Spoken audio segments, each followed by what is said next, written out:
То есть с победой. Ну, комментарий по матчу. Борьбы практически не было. Какая цель была на эту игру у вас? Ну, почему борьбы не было? Девочки хорошо подкатились за это время.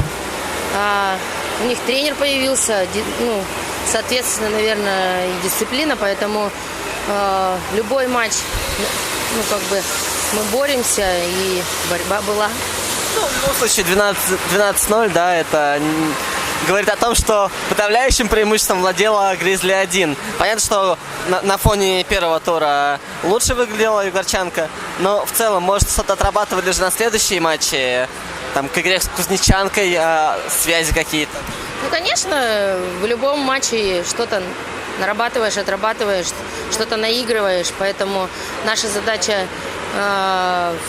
в этих матчах как бы найти партнера, то есть почувствовать друг друга. Второй матч подряд, довольно много удалений получается у вашей команды. Можно сказать, что вы привыкли играть где-то пожестче, более в такой мужской хоккей. Здесь же правила помягче, поэтому получается контраст за счет этого. Да нет, это же все-таки, ну, как бы хоккей первый раз так судят, если честно. Вот сколько мы, второй год в лиге любительской, и судят, конечно, первый раз так. Но завтра будет еще все впереди. Что скажете о Кузнечанке? Посмотрели ее игры и насколько они прибавили там на фоне первого этапа? Мы не смотрели их. Смотрели, да, не давайте. У них полный стадион, да, собирается, полная трибуна. Как думаете, на вас завтра это будет давить?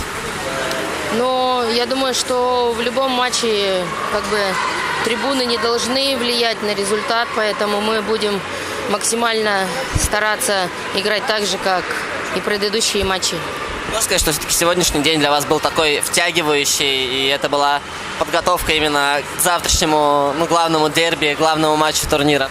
Ну, конечно, сегодня мы играли тоже как бы игры, те, которые ответственные, поэтому любой матч ответственный.